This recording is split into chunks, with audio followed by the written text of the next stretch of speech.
Kaya nung nakita nila na yung nag-claim na Messiah, hindi niya kayang iligtas, siguro na-disappoint sila. Kala mo siya yung Messiah. Kala mo siya yung makakapagligtas sa amin, sa pagkakaalipin namin sa Roman Empire. Pero hindi nila alam, yung nakabayubay doon sa krus ng Kalbaryo, yun ang tunay na Messiah na makakapagligtas sa kanila, hindi lamang sa pagkakaalipin nila sa Roman Empire, but also sa bondage ng sin. And as a sinner, tayo, no? If you have the guilt or shame na lumapit po sa ating Panginoong Jesus, the good news, Jesus came here on earth not as a judge, but as a Savior. Kaya wag po tayo na mag-alinlangan, wag po tayo na mag-isip, mag-double mind, na lumapit po sa ating Panginoon kahit na tayo ay makasalanan. Because Jesus came here on earth not as a judge, but our Savior. Amen. Amen. Let's go back to the scene na nakabayubay ang ating Panginoong Jesus. Okay? Na sinasabi, iligtas mo ang iyong sarili. Bakit wala siyang ginagawa that time? Maybe maybe may mga katanungan sa kanilang kaisipan, even his family, yung kanyang ina, andoon, nagbabantay sa kanya, no, nanunood sa eksenang yon, at maging ang kanyang mga disipulo. Siguro, yung iniisip nila, bakit na kaya hindi niya kayang iligtas yung kanyang sarili? Nakapagpagaling naman siya ng mga may sakit. He did a lot of miracles. And even Lazaro, di ba? Binuhay niya mula sa mga patay. Bakit siya walang ginagawa that time? I am telling you right now, God is always intentional. God is always intentional. Amen. Because everything has a purpose. If He does something, He has a purpose. And if He do nothing, He still has this purpose. Kung may ginagawa ang Panginoon sa buhay mo, may purpose yan. Pero kung wala siyang ginagawa sa akala mo, may purpose pa rin yan. Pero ito yun. If we may look nothing to us, sa akala natin, walang ginagawa ang Panginoon para sa atin, look like dead end, hopeless, impossible situation.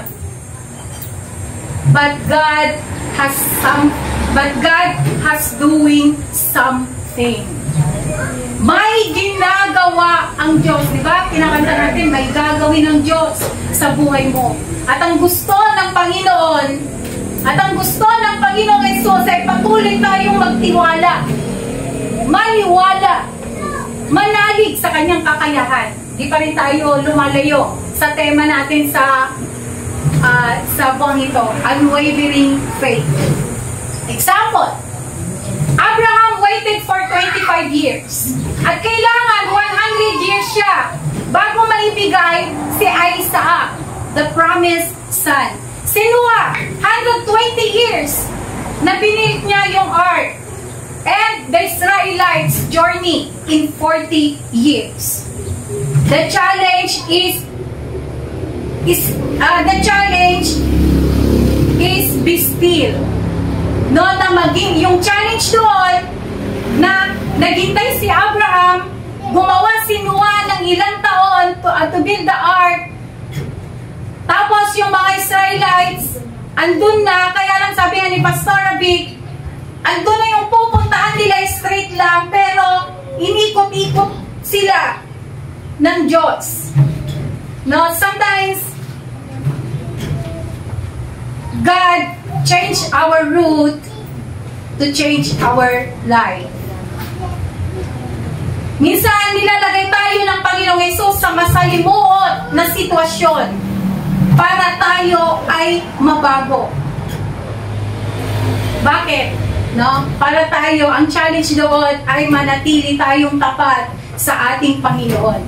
And there Jesus, hanging on the cross for 6 hours. Yung masalimuot na ginawa ng mga tao sa Panginoong Jesus. After 6 hours, He finally cried out, Tetelestai. After ng masalimuot, masakit, very pain, na pagpalo sa kanya, ilang beses siya pinaglakad, pabalik-balik, sa tirik, sa ilalim ng matirik na araw, after 6 hours, He finally cried out, Tetelestai. Means, it is finished. It is done. Parang done deal. Tapos na ang lahat. And for me, that is the greatest proclamation for us as a children of God, as a sinner, that until now is still echoing the word Tetelestai. Hanggang ngayon, nag-i-echo ang sinabi ng ating Panginoong Jesus, it is finished. My child, Tetelestai, it is finished. Your suffering is done. Your hardship is done. Amen. Nung bata pa ako, syempre, naririnig ko si Jesus, mabait, walang kasalanan, pero pinako sa krus. Hindi ko siya ma-imagine na that it was a Good Friday. Bilang bata, bilang musmos na kaalaman tungkol sa pagkamatay ni Jesus, about the passion of Christ, for me, it was a horrible Friday. No? Pag Holy Week noon, nagagalit yung puso ko. Bakit nila pinatay? No? Yung walang kasalanan. Dapat, ang pinako nila, yung mga soldier nandun kasi sila yung masama. Nung bata po ako nung bata ko. But now that I understand the story of Holy Week, the story of the cross, tinatawag ko na siyang Good Friday. Na yun yung alam natin pag every Friday. It is a Good Friday. Bakit po? Scripture says, bakit masaya ako na tinatawag na Good Friday? Because it leads to Resurrection Day. Good Friday, it leads to Resurrection Day. Ang sabi doon sa binasa natin, bakit ninyo hinahanap ang buhay sa mga patay? Bakit ninyo hinahanap ang buhay sa mga patay? Maraming tao ngayon na patay pa rin ang kanilang Kristo. Maraming tao ngayon na nasa karupa ang kanilang Diyos. Ang sabi doon sa Scripture, bakit nyo hinahanap ang buhay? No? Sa mga patay. Wala siya dito.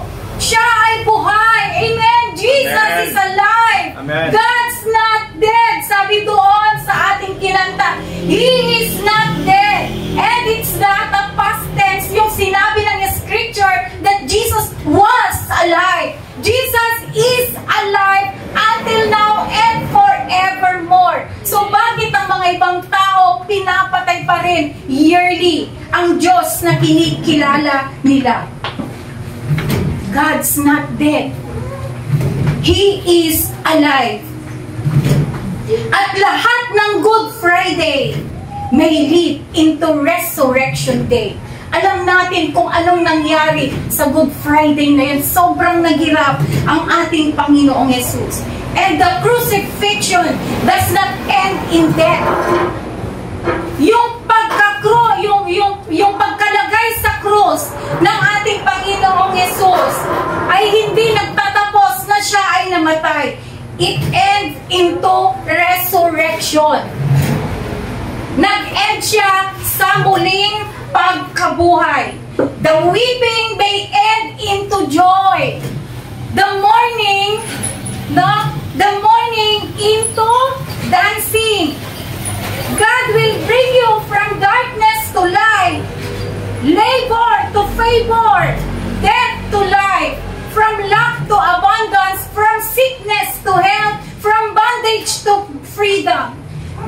will bring you into a nice situation through His resurrection. Amen. At ang title ng Luke 24 verses 1 to 7, Resurrection gives you hope. Every Good Friday moment sa ating buhay, may hope yan. Dahil may resurrection mula sa pagkahirap na punta sa victorious. Ano mang Good Friday ang pinagdadaanan natin ngayon, hindi natatapos dyan ang lahat dahil may Resurrection Sunday po tayo. At yun yung celebrate natin ngayon, ang muling pagkabuhay ng ating Panginoong Jesus. There are times that we feel God's provision. Diba? Sa akala mo kulang ka. Pero may God's provision. Akala mo masakit ang ulo mo. Pero ang resurrection na God's healing and God's powerful. The cross shows that Jesus is a man. But the resurrection proves that Jesus is a God. Namatay siya. No? Ngayon nabuhay. And He is God. And I want to share with you 3 things why resurrection gives us hope. Number 1, resurrection gives us hope because all sufferings will end. Amen. Resurrection gives us hope because all sufferings will end. Kagaya ng sinabi ko kanina, all Good Fridays will end to Resurrection Sunday. Through the resurrection of Jesus Christ, we experience transformation. Amen. Trials will lead to triumph. Testings will lead to testimonies. Mess will lead to messages. Ilang taon tayo, no, na niloko, binandage ng ating kaaway, Satanas. Hinawakan niya yung past natin. Satan manipulated our past. May sinabihan ako kagabi. My emotions and my pride conquered me. Satan manipulated me. But the good news here is because of the resurrection of Jesus Christ, we have our bright future.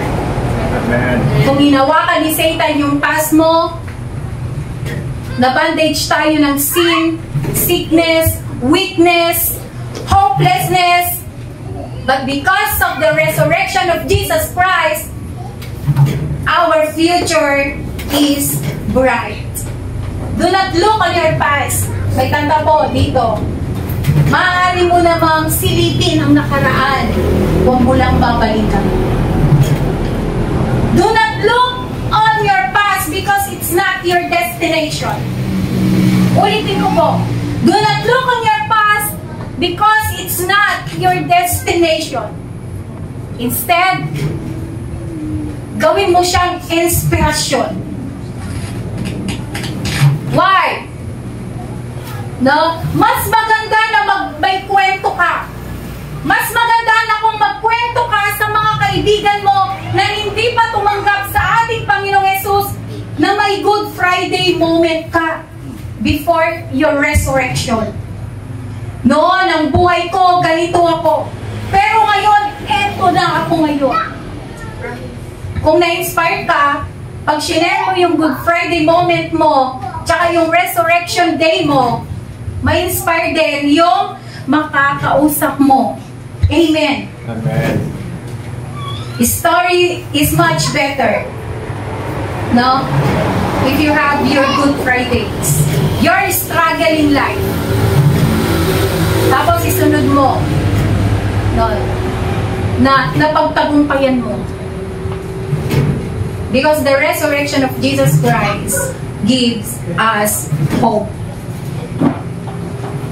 Kasi you will more appreciate the God's power, no? That is a Good Friday moment mo. No, nakala ko din ako mabubuhay dahil sa sakit na ito. Pero salamat na kilala kong Panginoon, gumaling ako. Noon, akala ko hindi na ako makakaalis sa sitwasyon ng pamilya ko, sa magulong pamilya na ito. Pero salamat sa power ng Panginoon. Yung ako lang yung unang nakakilala na nakita at naramdaman ng pamilya ko, ng tahanan namin. Ngayon sama-sama na kaming nagpupuli. Amen. Noon, kala ko hindi na ako makakabayad sa mga utang ko.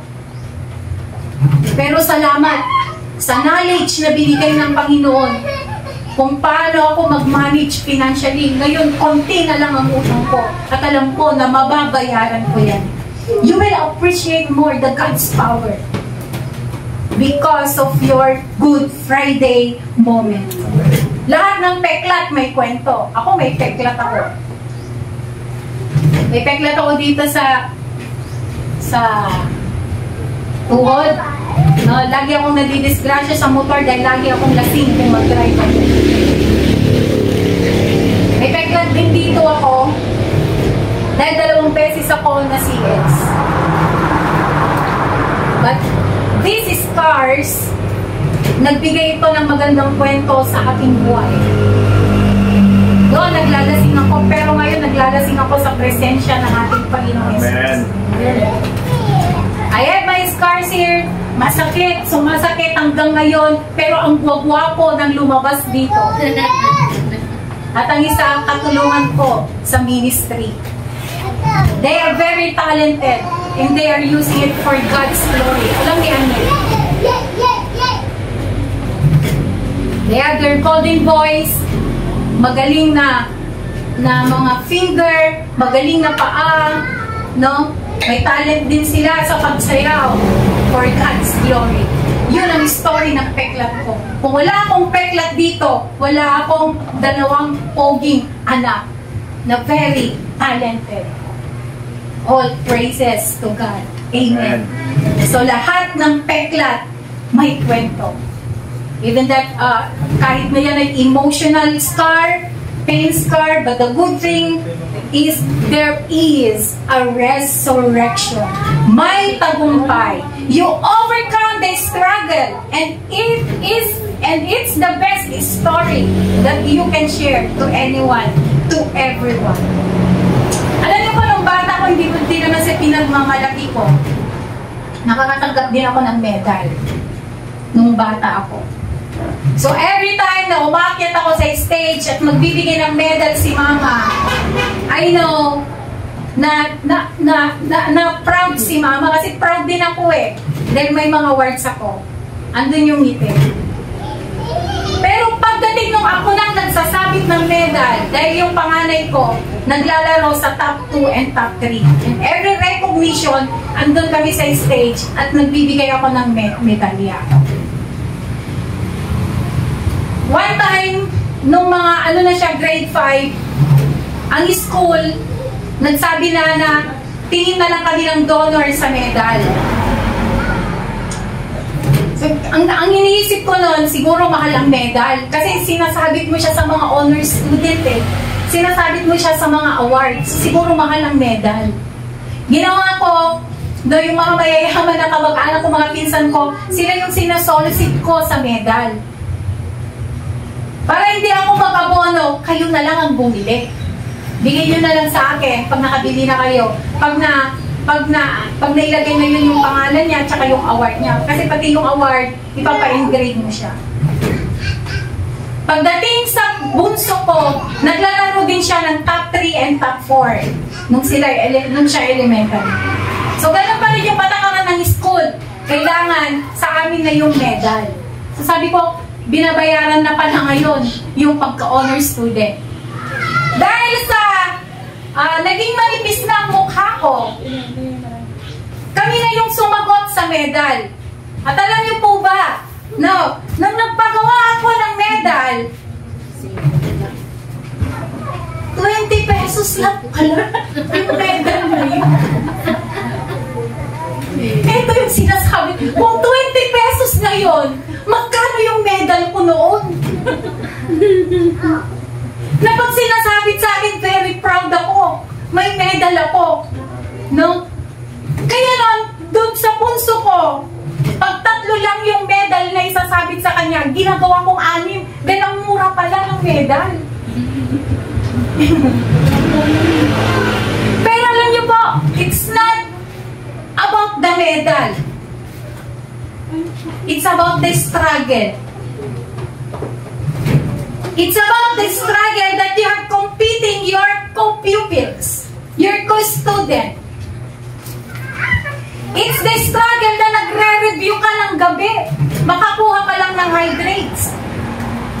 It's the struggle na babangon ka ng maaga kahit gusto mo pa na matulog. Si Mami,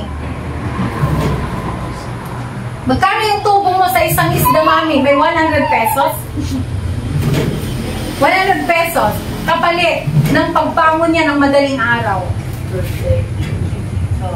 100 pesos kapalit ng late lunch.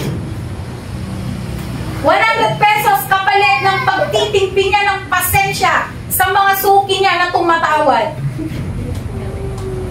No? Ang liit ng tubo. Pero it's not the tubo.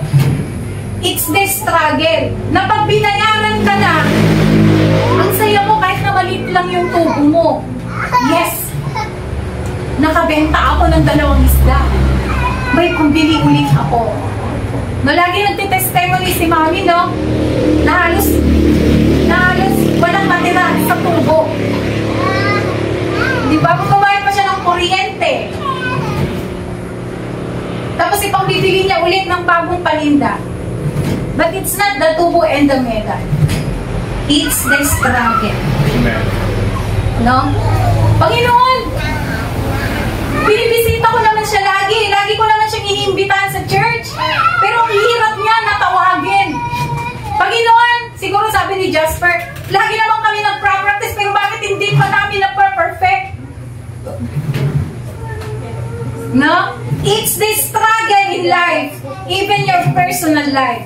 But the resurrection of Jesus Christ remind us that all suffering will end. Amen. All suffering will end. Tetelestai. Your suffering, anak. It's done. Okay na. Nagawa ko na lahat. All you need to do is be still and be faithful sa akin. Number 2, resurrection give us hope because with God, all things are possible. Amen. Nagawa nga niyang mabuhay mula sa mga patay. Napagtisan nga niya yung sakit, yung pain, emotional, physical. With God, all things are possible. God is beyond time and space. No? Hindi bound ang Diyos sa oras. Hindi nasasakal ang Diyos sa oras. He is beyond time and space.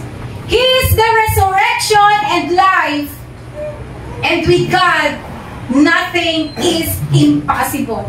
Kaya huwag kang magpa-apekto kung anong nangyayari sa mundo. You know, I have my one friend. Dahil kliniklaim ng China yung part ng Pilipinas. Kakaumpisa pa lang niya sa water filling station niya. Dahil sa problema ng China at Pilipinas na apektuhan siya, pinagbili niya yung water filling station niya kung saan niya kinukuha yung isang source of income niya. Sabi ko, bagtit ka sa amot ng Diyo. Di mo pa nababawi yung pinagbili mo. Ang girangaminan, pala na, girangaminan kayo, kasano nga yan, o gera. At least sa dati kwarta nga gigama. Naglumong, kunana.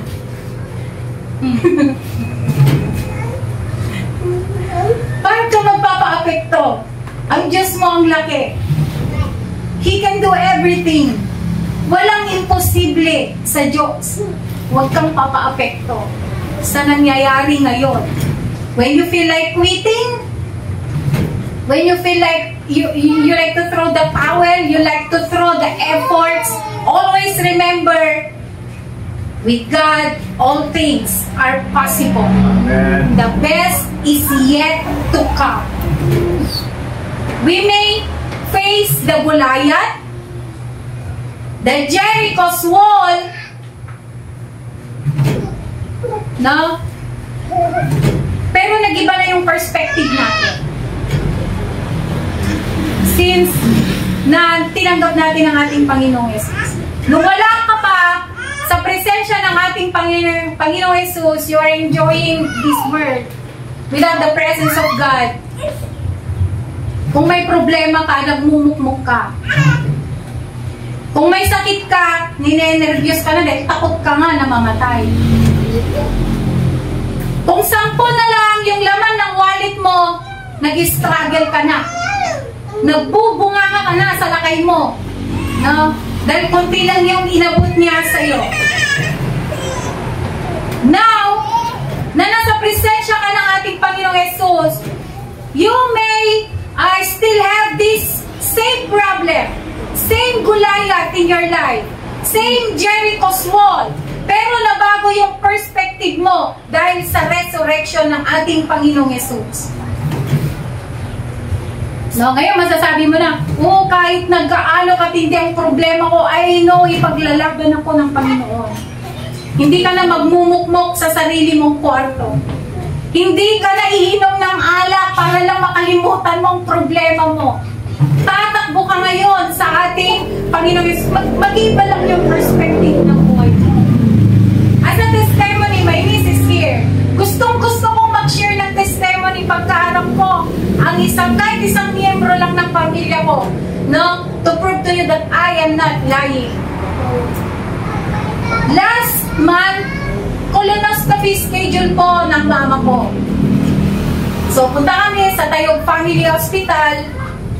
Habang nasa operating room si mama, dinala ko yung isang libro ko, nagbabasa ako doon. Dahil tayo ay nakasosyo ng wifi doon, nakakapag-search ako kung ano yung mga gusto kong isulat. Suddenly, the doctor came out from the operating room at sabi niya, Miss Wamil, sabi, Doc, sabi ko, pwede pumasok ka doon sa operating room. Tapos pina-assist niya ako sa nurse. Biglang kinutuban ako. Ba't niya ako pinagpapasok sa operating room? Pinagsuot ako ng chinelas, pinagsuot ako ng love gown, dinala ako doon kung saan naroon si mama. Si mama tulog na tulog. Tapos pinalapit ako sa monitor sa tabi ng doktor, in-explain niya. Eto yung hindi nabawasan na colon ni mama mo noon. Malinis, di po ba? Sabi niya, yes, Doc. Eto ngayon yung may nabawasan. At may nakita ako na 2 bukol na may tangkay. Kaya sabi ko, ayoko nang kumain ng uong. Because I will imagine that uong is the bukol of my mama. Tama na siyang uong. So, nag-explain siya. Alam ko na problema na naman ito. Sabi ko, Lord, bumalik na naman kami sa dati. Bukol na naman. Nagmama-diagnosis stage 2 colon cancer. Pero, cancer-free na siya. Pero nung last month, nung colonoscopy, may 2 bukol, pero isa yung tangkay. So, ini-explain niya, habang nag-explain siya, yung isip ko nun, yung pinakanta sa akin ni Pastora Vic sa Balincanaway, you do miracles so great. Yan. Kinakanta ko yung dinidiin ko sa isip ko, sa puso ko, no? Na may gagawin ulit ang Diyos na milagro sa buhay ni Mama. So, hindi ko naintindihan yung sinasabi ng doktor. Sabi niya, sige po, Miss Wami, labas ka muna, papatawag kita ulit. Hindi ko namamalayan, nung lumabas ako, umagos na yung luha ko, and I prayed to God. Nag-struggle ulit ako, no? Tapos pinatawag ulit ako ng doktor. Ang sabi niya, di ba kanina dalawa yung bukol? Tinanggal ko na yung isang bukol, sabi niya. Oh, praise God, Doc. Sabi ko, paano mo natanggal? Through colonoscopy. Ngayon, sabi niya, itong bukol na nakikita mo, pwede ko rin siyang tanggalin, pero kasi mahigpit yung tangkay na nakakabitan niya. So, yung tangkay na yan, kailangan taliin, kaya lang wala dito yung pangtali dito sa Tayog Family. Iisa lang sa buong Pilipinas kung saan makikita yung pangtali ng tangkay na yan. And God is great. Dito lang sa SSLU Baguio makikita. Di na kami magtra-travel papunta sa Visayas at Mindanao para lang makita yung pangtali ng tangkay ng bukol na yan. Ilang oras lang. SLU Baguio City. Sabi ko, magkano po yung gagastusin do? So, he said the amount, cash. Ilang days po? Actually, sabi niya, hindi katulad nung na-opera ng mama mo. Through colonoscopy, no operation. Sabi niya, bakit 3 days yung sinabi mo do? Dahil nga daw in 24 hours, hindi nakakain si mama para hindi siya manghina. Kailangan na niyang i-confine para ma-dextrose, yun yung food supplement niya para hindi siya manghina. Then kinabukasan, magko-colonoscopy, tatanggalin yung bukol, and pag natanggal yung bukol, ibabalik sa kwarto, 16 hours siya, i-monitor kung mag-bleed. Pag uwi si mama mo, parang walang nangyari, pwede siyang tumakbo, pwede siyang tumalon-talon. So, praise God. Hindi na katulad noon ng dati. Paglabas ni mama sa operating room, di ko alam kung paano ko sabihin sa akin, kasi si mama nervyos. Sabi ko, ma, kaya mo to ron, pagkagatangan. Kasi alam ko, gusto na siya, hindi siya kumain ng isang araw. Habang kumakain siya, inyatimbagod yung doktor kanya. So I did not lie. Sinabi ko yung buong buo. Sinabi ng doktor. Alam niyo kung sabi ni mama, noon, no, pag may sakit, ninenervyos na yan. Yung nangyari kay Papa, ang dami na niyang sinasabi. Ang dami na niyang sinasabi sa Diyos. Pero nung sinabi ko yung sitwasyon niya, alam niyo kung sagot ni mama na iba yung perspective niya. Sabi niya, kung paano niya kami pinubaydan nung dalawa pa kaming may sakit. Di, kasano tantang may sakit, di lalo na nga i-provide. Amen. Nag-iba yung perspective. Like, kung may-ari ka ng bikihan, may-ari ka ng pakanan, may-ari ka ng paresa, dumami ang suki mo, wala nang maupuan yung iba. Ano yung makikita mo doon? Is it a struggle or opportunity? Is it a problem or opportunity? Hala! Ang dami na nating suki! Wala nang maupuan. Ano ba yan? Problema kung upuan? Or is it an opportunity to make an expansion? Para yung mga nakaabang doon na 5, 20, pag in-expand mo yan, pwedeng 50 pa yung maidagdag na suki mo. Is it a problem or is it opportunity? Opportunity. Amen. You have to save the construction. Okay? You have to save the money na titingin ka pa ng pwesto para ma-expand. Ganun yun. Nagkakaroon tayo ng opportunity na maniwala sa kakayahan ng Panginoon because with God, all things are possible. Amen. Kaya yung personal problem mo, kapatid, the resurrection of Jesus Christ gives you hope. With God, all things are possible. Amen. Your mind may be saying no.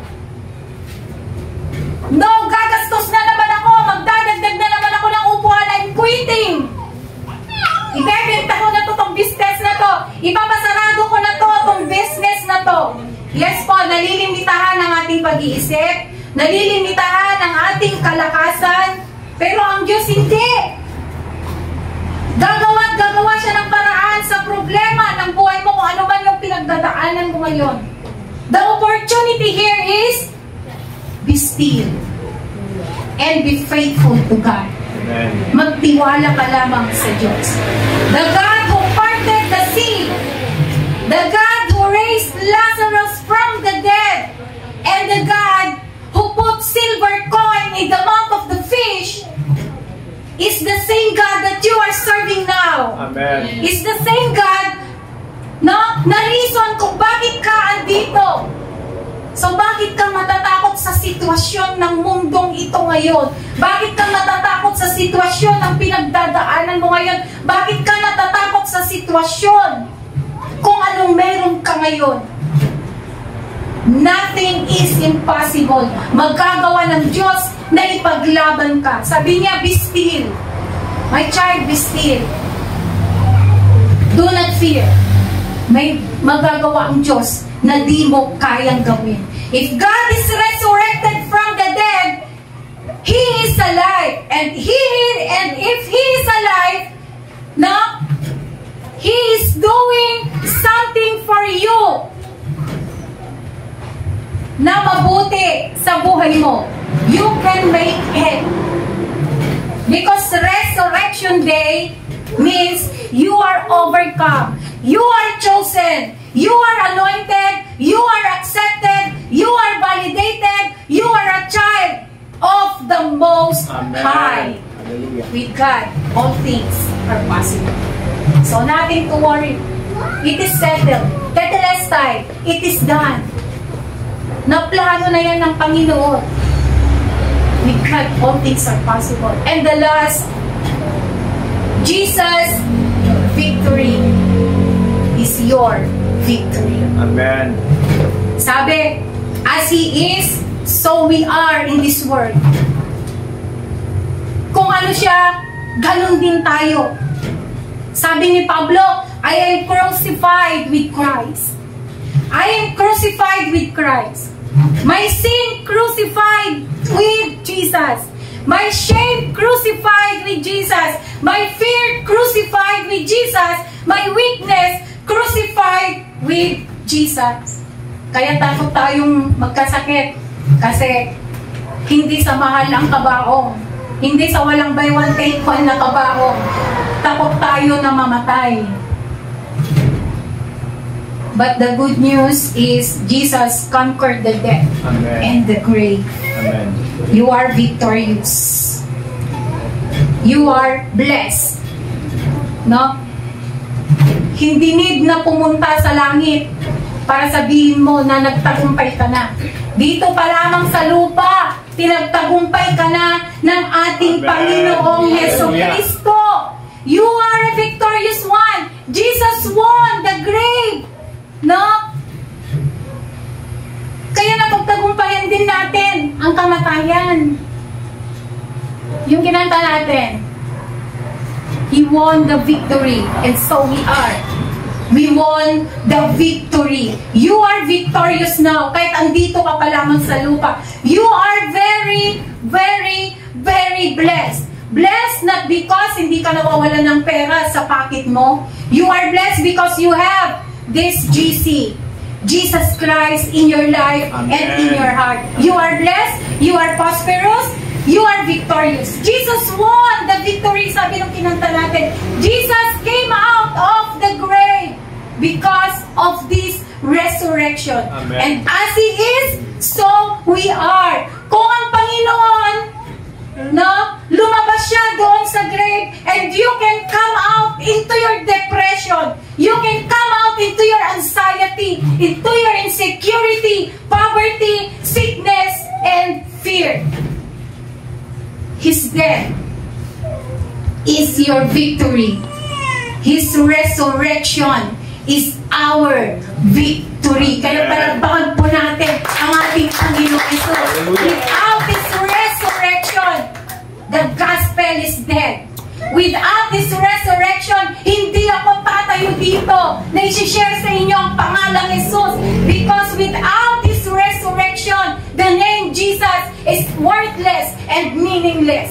But He is risen from the dead. And so Jesus is a truly God. Jesus won the death and the grave, and He won the victory. And so we are a victorious one. Amen. May mga simbahan na pag Holy Week, umiiyak pa rin. Nagdudungaw pa rin. Bakit?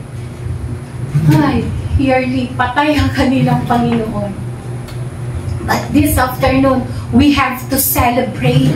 Amen. We have to celebrate.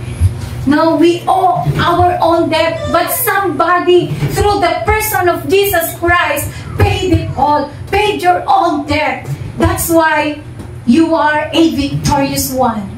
Amen. You are a blessed one. Amen. Because of this resurrection. Yes, Lord. Hallelujah. So we must celebrate the death and the resurrection of Jesus Amen. Christ. Nais ko kung tayo po ay tumayo. And as we celebrate the resurrection, no, sabi doon sa kakantayin natin, you live, you die, you rose again on high. You open the way for the word will live again, and that is hope. You open the way again. No? Hindi siya nagbigay ng hindrance. Hindi siya nagbigay ng wall. But He opened the way for the word to live again with the presence of Jesus Christ. His victory is our victory. Kaya kung ano yung pinagdadaanan mo ngayon, no? There is a resurrection Sunday. Kaya we must thank God to the good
Jesus ay hindi lamang basta nabuhay, but He is alive forevermore. Matuwa ka, magalak ka, na meron kang Diyos na sinasamba, meron kang Diyos na pinapapurihan, at meron kang Diyos na pinaglilingkuran, na Diyos na hindi martir, but Diyos na buhay, na buhay, na buhay. At ang sinabi pa niya, hindi lamang siya buhay, ang sinabi pa sa kanyang mga salita, He will be with us until the end of this world. Yun po ang ating Diyos na buhay.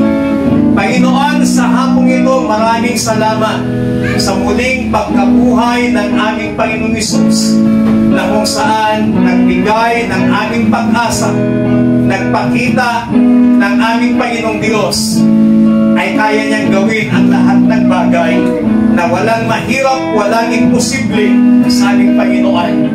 Panginoon, salamat sa iyong lingkod na siya mong ginamit na nagpahayag ng mga salita. Salamat sa iyong ginawa doon sa krus ng Kalbaryo. Salamat sa iyong sakripisyo. Salamat, Panginoon, dahil minsan mo lang ginawa ang mapako doon sa krus ng Kalbaryo.